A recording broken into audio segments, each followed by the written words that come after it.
मसीह खुदावंद में आज सुबह आप सब पर सलामती हो। मैं पास्टर सुहेल जॉन एक बार फिर मॉर्निंग डिवोशन के साथ आप सबकी खिदमत में हाजिर हूँ। हम सीख रहे हैं खुदा का फजल और बादशाह की शिकस्त। हमने देखा दानियल का किरदार पाक था और वो बेऐब था, और उसकी बड़ी फतह का जो एक राज है वो उसका बेऐब होना है। जब हम अपनी ज़िंदगी में बेऐब होते हैं फिर हमें खिदमत के मैदान में फतह मिलती है, और फिर हम बदरूहों पर, जादूगरों पर और दुनिया के बादशाहों पर फतह पाते हैं। जिस तरह दानियल ने नबूकदनेस्सर पर फतह पाई, और नबूकदनेस्सर इस बात को कहने पर मजबूर हो गया कि दानियल का खुदा जिंदा है और उसके पीछे उसका बेऐब होना है दानियल का। उसने अपनी जवानी, अपनी खूबसूरती को खुदावंद के जलाल के लिए इस्तेमाल किया। खुदा के लोगों, दानियल जहां बेऐब था खुदा के फजल की बदौलत, वहां एक और खूबी थी कि खुदा ने उसको हिकमत से नवाजा था। दानिश्वर था वो। खुदा के लोगों, जब आप पर खुदा का फजल होगा तो फिर आप हिकमत से मामूर होंगे, आप दानिश्वर होंगे, क्योंकि खुदा का फजल आप पर हुआ है। लिखा है खुदावंद का खौफ हिकमत का शुरू है। जो खुदा के खौफ में रहते हैं, जो बेऐब रहते हैं, जिन पर खुदा का फजल होता है, उनकी ज़िंदगी में हिकमत होती है। और दानियल हिकमत से भरा था, हिकमत से फैसले करता था, हिकमत से ख्वाबों की ताबीर करने वाला। खुदा ने इस पर रहम किया। खुदा के लोगों, ये आम शख्स नहीं है, इस पर खुदा का फजल हुआ है, और जिस पर खुदा का फजल हो वो हिकमत से भरा हुआ होता है। हिकमत का कलाम, इल्मियत का कलाम उसके अंदर होता है।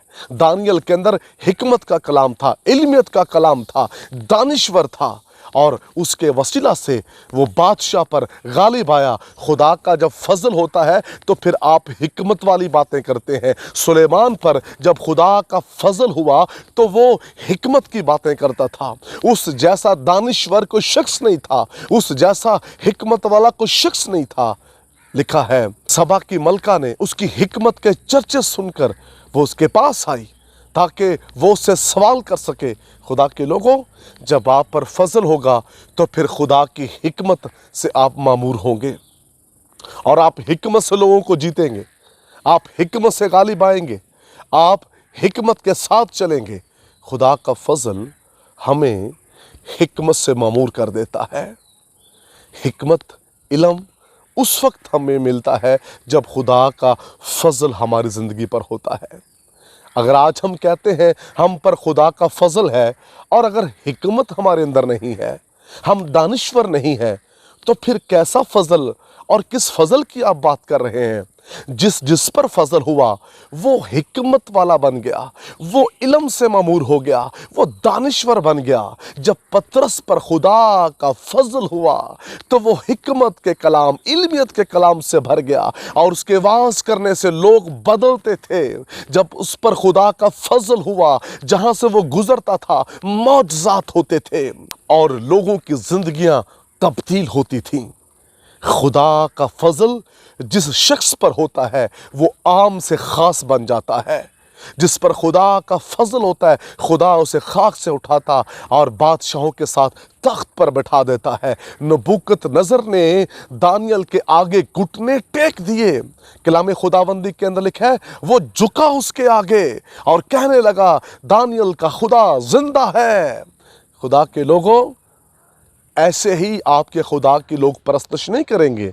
अगर आप चाहते हैं कि आपके खुदा की परस्तश की जाए तो फिर आप पर खुदा का फजल रहे, और जब आप पर खुदा का फजल होगा तो फिर आप बेऐब होंगे, आप में हिकमत होगी, आप दानिश्वर होंगे, आप में इल्म होगा, और इसी के बायस लोग आपके खुदा की तारीफ़ करेंगे। आज हमें इस बात की ज़रूरत है कि खुदा का फजल हम पर ठहर जाए। खुदा के लोगों, फजल के बगैर अगर आप खिदमत कर रहे हैं तो फिर आपकी खिदमत अधूरी है, आपकी खिदमत कमज़ोर है, आप कमज़ोर पहलू के अंदर ज़िंदगी गुजार रहे हैं। اگر آپ چاہتے ہیں آپ کی خدمت پھلدار ہو، اگر آپ چاہتے ہیں آپ کے وسیلہ سے لوگ تبدیل ہوں، تو پھر آپ کو ایک کام کرنا ہے، خدا کے فضل میں زندگی گزارنی ہے، خدا کے فضل سے بھرے رہنا ہے۔ اور جب آپ پر خدا کا فضل ہوگا، پھر دانیل کی طرح آپ کی زندگی میں سے بہت سی خوبیاں نظر آئیں گی۔ خدا اس کلام کے وسیلہ سے آپ کو برکت دے۔ مہربان آسمانی باپ، میری دعا ہے کلام سننے والے حکمت سے بھر جائیں، دانشور بن جائیں اور تیرے نام کی پرستش کریں، یسوع نام میں، آمین۔ اب تک ہمارا چینل سبسکرائب نہیں کیا تو ابھی سبسکرائب کریں اور بیل آئیکن کو کلک کر کے ہماری لیٹسٹ ویڈیوز کے بارے میں اپڈیٹ جانیں۔